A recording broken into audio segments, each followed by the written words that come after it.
Kid, my father used to say our greatest hopes and our worst fears are seldom realized. Our worst fears have been realized tonight. They've now said that there were 11 hostages.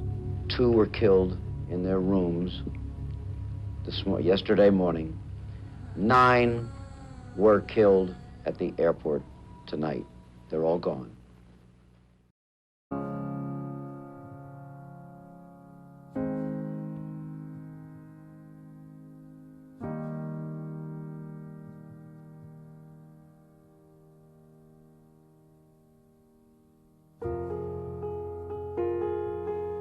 Tragedies. They occur every day. Almost always going unnoticed and disregarded. However, in the year 1972, the world would bear witness to an act so appalling, So horrific. that entire nations of people, Men, women, and children could be seen glued to a television or radio set.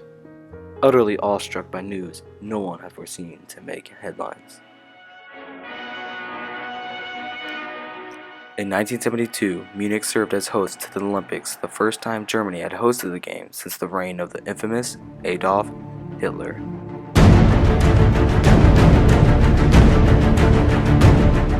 Hitler had hosted the Olympics in 1936 with ostentatious flair, believing the Games would serve as proof of the superiority of the German people. Es lebe die nationalsozialistische Bewegung! Es lebe Deutschland! However, stunning athletes such as Jesse Owens, America's next freak, Jesse Owens, in the 100 meters. The world's most superb runner makes the others look as if they're walking. and Joe Louis Knockout and still a first round! proved such notions of superiority to be false. Hitler had left the world with largely negative views of Germany. Gustav Heinemann, the 1972 German president, believed the Olympics could offer the country redemption and cast aside the anti-Semitic zeal which had come to define it. In order to showcase to the world the new, and among other things, democratic German order, the Olympics were referred to as the Die Heiteren Spiele, or the Happy Games, hosted with an open and friendly approach. Clap along if you feel like happiness is the truth. Clap along if you know what happiness is to you. In order to maintain this outward appearance of open-armed friendliness, German officials drastically downsized security measures, meaning most importantly, unarmed guards and shorter fences surrounding the Olympic Village. Well, in 1972, the Germans are trying to prove that they were an open society, and so their whole idea was that they would make it a free-flowing atmosphere for the Olympians and the Olympic Village, and so, security checks didn't really worry about it if you had a credential. Unfortunately, the 1972 Olympic, the Heiteren Spiele, would come to be remembered and associated with one of the world's most horrific and notorious acts of terrorism, overshadowing many of the great Olympic achievements of that year. Clap along if you feel like that's what you want to do. Zionism, political support for the creation and development of a Jewish homeland in Israel, describes one of the most prominent causes of the Arab-Israeli conflict, which has raged on for numerous decades.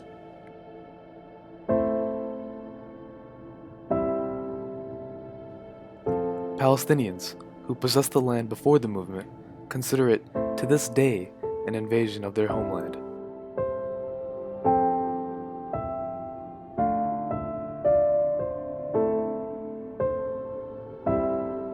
To make matters worse, Jerusalem, considered a major holy city by all 3 Abrahamic faiths, Christianity, Judaism, and Islam, lies directly within the land contested for by Palestinians and Israelis alike. Both claim the city as their capital, but there is no widespread international consensus for either claim. Ultimately, the Munich incident further strained the fabrics of an already delicate relationship and internationally cemented the Arab-Israeli conflict. It was now evident to all of the world just how serious the conflict truly was. On September 5th, 1972, 4 a.m., as the Israeli athletes slept, 8 armed members of the Palestinian terrorist organization, called Black September, scaled the 6-foot-high fence encircling the Olympic Village, and made their way into the building housing the unaware Jewish athletes. Several of the athletes fruitlessly attempted to put up a fight. 2 were immediately killed. Some were able to escape, but 9 were taken hostage.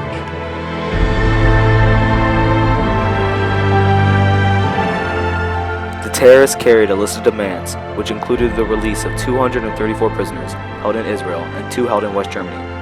They also demanded several planes to be fueled and ready to fly to Cairo, where they would rendezvous with the released prisoners. Radio broadcasters across numerous stations spread word of the attack.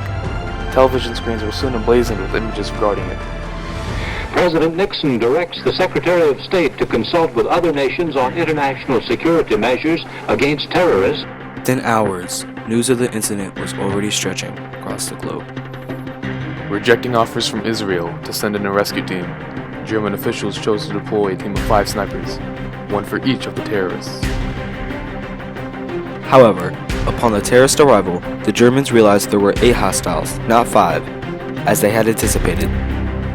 There would be no way for the shooters to engage all of the terrorists at once, as, astonishingly, none of the men selected possessed any experience in engaging multiple live targets. Further shocking, the German snipers lacked vital equipment necessary for the effort. In addition, the German soldiers ordered to hide in the airplanes and opened fire upon the terrorists' arrival, deemed the mission far too dangerous, and left the scene without alerting their superiors. All hell has broken loose out there, that there is still shooting going on. Suddenly, one of the terrorists quickly lobbed a grenade into a nearby helicopter. A massive explosion ensued and a catastrophic inferno rapidly consumed the surrounding area. There was a report of a burning helicopter, but all seems to be confusion. Nothing is nailed down. We have no idea what has happened to the hostages. It was only after the smoke had cleared that the full extent of the failure of the rescue operation was apparent. All 9 of the remaining hostages, 1 German police officer, and 5 of the 8 terrorists were all dead.